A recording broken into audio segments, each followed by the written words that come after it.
Hello, and welcome to this video on heart anatomy, aimed at medical students or anyone else wanting to learn more about the heart. Let's start with orientation. The heart is located in the mediastinum of the thorax. It's orientated similar to a pyramid that's been tipped over, with its peak pointed inferiorly and laterally. Here you can see the heart on a chest x-ray to help demonstrate the orientation. Notice how the apex is pointing down and left. Similar to a pyramid, the heart is described as having 5 surfaces. The right pulmonary surface, i.e. the surface facing the right lung, is made of the right atrium. The left pulmonary surface is the left ventricle. The anterior surface is the right ventricle. The inferior surface is the left ventricle and right ventricle. And finally, the posterior surface is the left atrium. You may have expected that if you were facing the heart front on, i.e. in the coronal plane, that the left surface would be made of the left atrium and left ventricle, the inferior surface made of the ventricles, and so on. However, this isn't the case because the heart's orientation is such that it's tilted and twisted. This is why it's important to have a basic understanding of the surfaces of the heart. Now that we understand the heart's orientation, let's have a look at the external anatomy. The most inferior and lateral part of the heart is known as the apex. In most healthy individuals, the apex can be felt beating through the chest in the left fifth intercostal space at the midclavicular line. The heart has 2 auricles, one on the right and another on the left. These are muscular pouches that act to increase the capacity of the atria. The external surface of the heart has grooves, known anatomically as sulci. Specifically, it has the anterior interventricular sulcus, the coronary sulcus, and the posterior interventricular sulcus, which can't be seen on this diagram. These sulci are a result of the formation of chambers inside the heart, and they contain the coronary arteries and veins. The main blood vessels that bring blood back to the heart and send it back out to the body are known as the great vessels. The superior vena cava returns deoxygenated blood from the upper half of the body above the diaphragm, whilst the inferior vena cava returns deoxygenated blood from below the diaphragm. Both vena cava will drain into the right atrium. Deoxygenated blood will be pumped to the lungs via the pulmonary trunk, which itself divides into the left and right pulmonary artery. Oxygenated blood will be pumped out of the heart via the aorta. This is the largest artery in the body. It arches over to continue inferiorly to the rest of the body, whilst the arteries that arise from the arch of aorta supply the body above the diaphragm. The coronary arteries supply the heart muscle, also known as myocardium, with a constant supply of oxygenated blood. Coronary arteries are named for the way in which they encircle the heart like a crown. Blood will enter the coronary arteries through the aortic sinuses, which are located close to the aortic valve, which can be seen in this diagram of an opened up aortic valve. The aortic sinuses will fill during diastole, whilst the ventricles are relaxed and blood pools above the closed aortic valve. From the aortic sinuses, oxygenated blood enters the right and the left coronary arteries. The right coronary artery gives rise to the right marginal artery. The left coronary artery gives rise to its 2 main branches, the circumflex artery and the left anterior descending artery. The left anterior descending artery then gives rise to the left marginal artery. Blood is drained away from the myocardium via cardiac veins, which converge to drain into the coronary sinus, which in turn drains into the right atrium. Next, let's have a look at the cardiac chambers. The heart has 4 internal chambers, which are necessary for circulation of both oxygenated and deoxygenated blood through the lungs and body. The right atrium and left atrium make up the two superior chambers, whilst the right ventricle and left ventricle are the two inferior chambers. The atria are separated by the interatrial septum, and the ventricles by the interventricular septum. These are solid muscular walls that keep oxygenated and deoxygenated blood separated. The developing fetus has a hole in the interatrial septum known as the foramen ovale. This acts to allow blood to bypass the lungs, which are non-functioning during development. Occasionally, the foramen ovale fails to close at birth, and this is called an atrial septal defect. This may need to be surgically closed, as high pressures from the left atrium can force blood into the right side of the heart and cause pulmonary hypertension.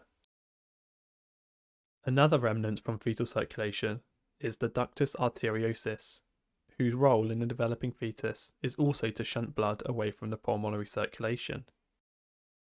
This will also close at birth, when it's then known as the ligamentum arteriosum. We've touched on the circulation of blood through the heart briefly, but let's put it all together so that we fully understand the requirements for four chambers and their functions.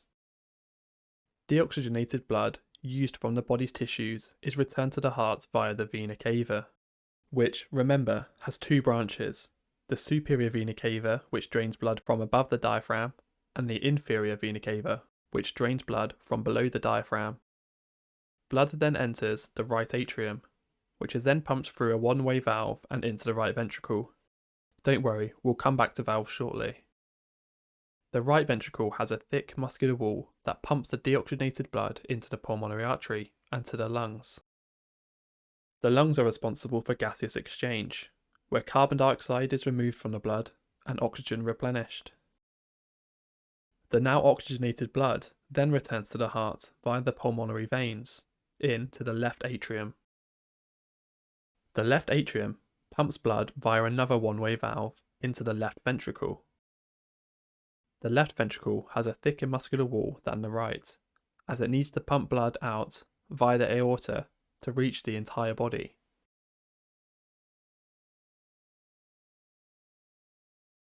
There are four main valves in the heart.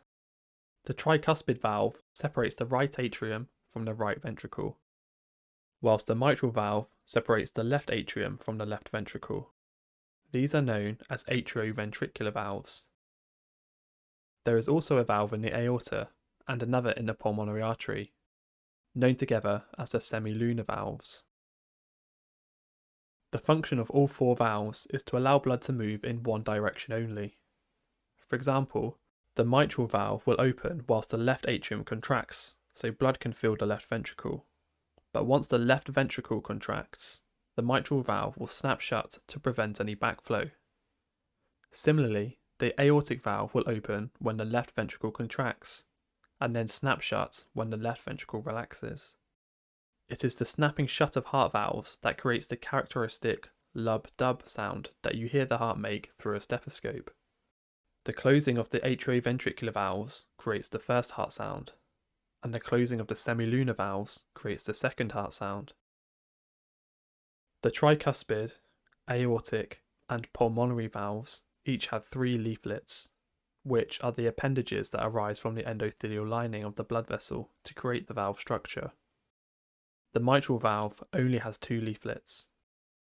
Just to orientate yourself, these valves are drawn as if looking through the lumen of the vessel or chamber. If you opened up the valve, it would look like this, where blood pooling from above will force the leaflets to close the valve and prevent backflow. The atrioventricular valves are held in position by fibrous structures called chordae tendineae, which in turn are anchored to the papillary muscles in the ventricles. There is one papillary muscle holding each valve leaflet in place, meaning the mitral valve has two papillary muscles and the tricuspid has three. The papillary muscles contract with the ventricles, preventing the valves from prolapsing into the atria. When valves are too narrow, this can impact on blood flowing freely between chambers and the great vessels.